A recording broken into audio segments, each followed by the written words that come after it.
The first part of it is the initiative, the one-to-one initiative that we started actually several years ago. And we started off with laptop carts, and we felt that was, at that time, probably the most efficient as well as the best route to go. We weren't ready to really roll out the one-to-ones. Since then, the demand has been very high on an individual teacher basis, and we just do not have enough computers day in and day out in the high school for us to meet those demands. So that's why we decided to go one-to-one Chromebooks. Chromebooks are much more cost efficient, and they can do pretty much everything that we want them to do. Now, we will continue to have the laptop carts, the Mac laptop carts, as well as our PC classrooms in place. So we still have all that technology. So we're not really taking away technology, we're actually adding technology. We also want students to have that one-to-one access and be able to also take it home. So anyway, that's a little history of the one-to-one. We also feel that the one-to-one students become more engaged. It's their world, and so we're really trying to improve our technology in our school district.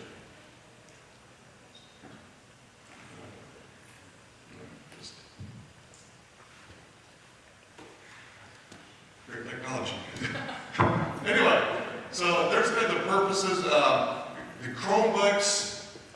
They're Google-based, so there's all kinds of different Google Docs, but Chrome is the web browser that you use with it. And once again, all students will have their own one-to-one.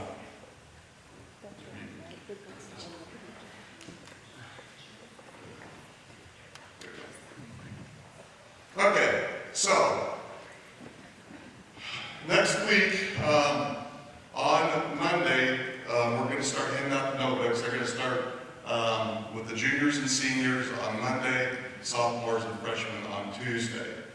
And in order for students to receive their mobile devices, number one, the students have to have attended today's presentation by Karen Haase. If not, they'll have to watch the video, because we videotape that session, as well as parents. We just feel like you really need to become educated about technology and what's out there. We've also presented to the students about the policies. We did that yesterday with all the groups. You also need to get on final forms if you haven't already, and go through all those final forms and check off that you received those, and do take time to read through the various policies. Now, for today's information and the sign-up, it will not be ready until actually tomorrow, because we contract with it's called Final Forms. So starting around noon tomorrow, you'll be able to get on there, the Final Forms, and you'll be able to click off and say, yes, I attended tonight's session. And we know some parents, of course, may have to work or have other commitments tonight. That's why we're videotaping this, so that they will have a link. They'll also give you a link if you ever want to go back and refer back to the information that we're presenting tonight. Okay, and we'll go over the technology fees that are involved in this. But anyway, so here's the way we're going to, like I said, we're going to check those out. Students know to check them in. Of course, if students leave and go to another school district, we'll have them check them in. If students are ever suspended, expelled, when students graduate, and within the school year, those will be times we'll have those students check those devices back in. And so students will have the same computers year after year. So if they start as a freshman, sophomore, junior, okay, they will get those same devices the following year. Okay, and just we want to make sure those devices are in good running condition. And if they're stolen or whatever, we do want to be notified as soon as possible. Same way if they're damaged, so we can hopefully take take care of that the sooner the better.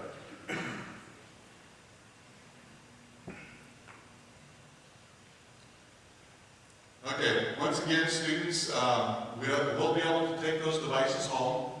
They're internet-based, so they'll have to connect to Wi-Fi. They will be using these in the classrooms. We've provided the teachers with lots of different training, so they're proficient in using the Chromebooks. And once again, we want the students to be able to take those home and do their homework on it, and become more engaged in the learning process. Okay, just some brief tips, and I'm not going to go over every little thing. The biggest thing, I think, for me is, number one, that they're charged every day. So it's kind of like their cell phones. We want them to plug those in. So, you know, parents really support us on that. You know, it's kind of like that mobile textbook. And make sure that, you know, have a chat with them. We really prefer that they don't have food or drink around, that, you know, it's kind of at their own risk. You know, if they spill on it or whatever, there's, just like any computer, there's that chance for it being damaged. Okay, we will be inspecting these. And once again, these are school devices, so we will be inspecting these on a regular basis. So we'll just pull them out and just take a look at them, check to make sure they're in good working condition, go through them, take a look at them, and that for the kids. We're not going to spend a lot of time on them, but we want to make sure students know when we be looking at those devices. Kind of a preventive measure. Okay, there is, of course, a user agreement that goes through all that. Do read through that. Like I said, I have about 10 minutes here, and I'm going to keep going fairly quick. Okay, kind of your responsibilities. Okay, once again, read that policy.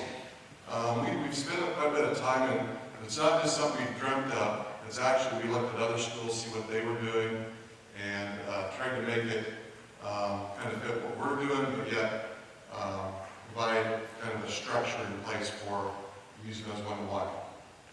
And do supervise in the home. Just have, you know, once again, sit down and talk to your kids about, hey, what are you doing? Show me kind of what you're doing in school. I think you'd be very interested, hopefully, to see what your kids are doing in school with the mobile devices. Once again, it's going to evolve into something, you know, this year it's kind of, you know, kind of a baseline, and it's going to just keep getting better and better. Okay, our responsibilities, of course, we will be providing internet service throughout the day.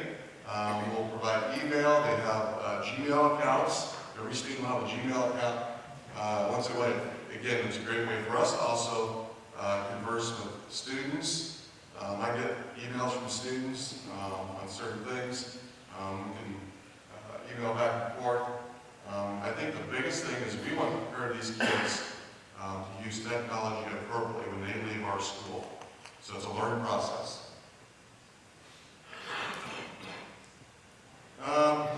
Wait, keep going. Student activities. Once again, this is all in policy. I think these are things. It is filtered.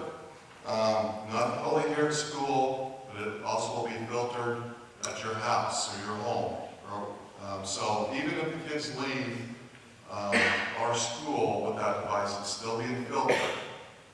Don't ask me how it works, but it works. And so, and it's going to be set up so you also get notified. If your students are on something inappropriately and they just keep clicking on something that's inappropriately, not only we will get it, but you will get it too. So it's not a huge surprise to anyone. And we've already talked to the students about this. And once again, it's those safeguards. And by law, we have to filter our internet as well as the devices that our school own. Okay, as far as discipline, you know, anything from, you know, hey, it's a warning to might be a detention. Parents, definitely, if it's significant, we're going to be contacting you, keeping you in the loop. It might be a suspension in school, out of school. I hope we don't get to that point, but there's always that possibility. Expulsion is pretty extreme if they're downloading or trying to download things, or they, you know, and we all know filters are not 100% approved. I wish we could say, you know what, we can guarantee 100% things aren't going to happen. Well, that's not real life. And so if for some reason they can crack through things, they download things that get around filters or whatever, there may be some extreme cases. As far as the tech fee, we ask that, and this is optional, but there's a $15 tech fee per year, and it's for if those devices are damaged, that we know accidents happen. If there's an accidental breakage, that will help with the payment of that. Let's say, you want to skip to that, next slide. First incident, if you pay the $15, the first incident is they get, they only have to pay 25% of the actual cost. So let's say it costs $100, they're only paying $25 to repair, right? The total repair cost, right? So, and so you can see second incident, they would pay 50% of the actual cost. Third incident, well, on third incident, you'd probably deserve to pay 100% because they're not really taking good care of it. But anyway, so but the option is if you don't pay for it regardless, you're paying 100%.